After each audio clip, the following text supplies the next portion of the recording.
Welcome to everyday cooking. இன்றைக்கி நம்ம ஓட்ஸில் sweet பணியாரம் எப்படி செய்கிறதுன்னு பார்க்க போகிறோம். ரொம்ப ரொம்ப நல்லாயிருக்கும். கண்டிப்பாக ட்ரை பண்ணி பாருங்கள், என்ஜாய் பண்ணி சாப்பிடுவீங்க. இதுக்கு 1 கப் ஓட்ஸ் தேவைப்படும். நான் இங்கே ப்ரோட்டீன் அண்ட் ஃபைபர் நிறைஞ்ச டிசானோட ஹோல் கிரெயின் ஓட்ஸ் யூஸ் பண்ணுறேன். இதை இப்போ ஒரு மிக்ஸி ஜாருக்கு மாற்றிக்கலாம். இதோட ஒரு 1/4 கப் அளவுக்கு உப்புமா ரவை சேர்த்துக்கோங்க. இது ரெண்டையும் இப்போ நல்லா பொடி பண்ணிக்கலாம். இது அகாரோட பிளெண்டர் அண்ட் ஜூஸர். ஜூஸ் அரைக்கிறதுக்கும் ட்ரையாக மசாலா அரைக்கிறதுக்கும் தனித்தனி ஜாரோடையும் பிளேடோடையும் வருது.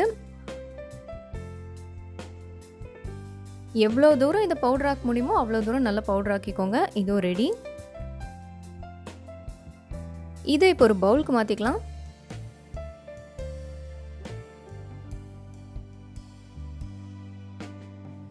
இதோட ஒரு 2 பெரிய ஸ்பூன் அரிசி மாவு.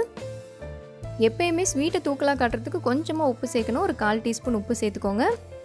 கொஞ்சம் துருவின தேங்காயும் சேர்த்துக்கலாம். ஒரு 3 பெரிய ஸ்பூன் சேர்த்திங்கன்னா கரெக்டாக இருக்கும்.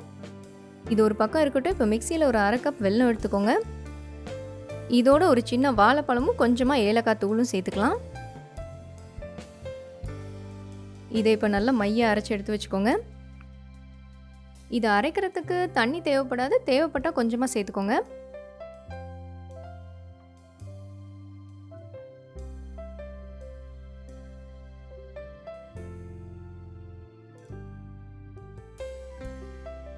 இதோ இது ரெடி ஆகிடுச்சு. இதை அப்படியே நம்ம ரெடி பண்ணி வச்சுருக்கிற அந்த மாவு கலவையோடு சேர்க்க போகிறோம்.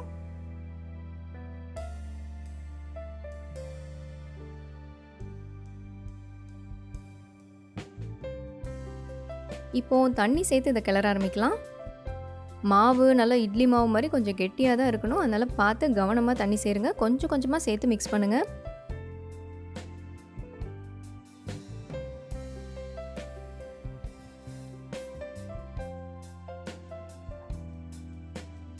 பணியார மாவு இந்த மாதிரி இருக்கணும். இதோ பணியாரம் ஊற்ற மாவு ரெடி. இப்போ கல் சூடானதும் நெய் விடுங்க. இப்போ மாவை ஊற்றி பணியாரமாக சுட்டு எடுக்கலாம்.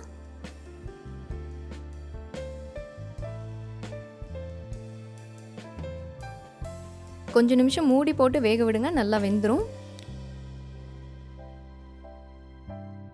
ஒரு பக்கம் வெந்துருச்சு, திருப்பிடலாம்.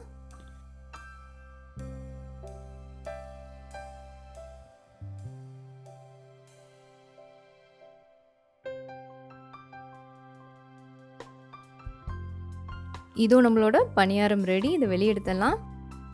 நீங்கள் இதை எண்ணெயில் சின்ன சின்னதாக போண்டா மாதிரி போட்டு எடுக்கணுனாலும் போட்டு எடுக்கலாம். பட் இப்படி ஒரு ஆப்ஷன் இருக்கும்போது எண்ணெயில் நீங்கள் போட வேண்டிய அவசியம் இருக்காதுன்னு நினைக்கிறேன்.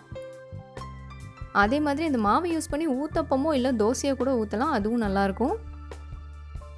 நான் இங்கே இதை இனிப்பு பணியாரமாக செஞ்சுருக்கேன். நீங்கள் இதை தாளித்து கொட்டி பணியாரம் ஊற்றலாம். அதுவும் நல்லாயிருக்கும். இந்த ரெசிபியில் நான் டிசானோ அகாரோட ப்ராடக்ட்ஸ் யூஸ் பண்ணியிருக்கேன். உங்களுக்கு அதில் ஏதாவது வேணும்னா டிஸ்கிரிப்ஷனில் லிங்க் இருக்குது, கிளிக் பண்ணி வாங்கிக்கோங்க. ஸோ கண்டிப்பாக ட்ரை பண்ணுங்கள். வேறொரு இன்ட்ரெஸ்டிங்கான ரெசிபியோடு உங்களை சந்திக்கிறோம். மறக்காமல் எங்கள் சேனலுக்கு சப்ஸ்கிரைப் பண்ணுங்கள்.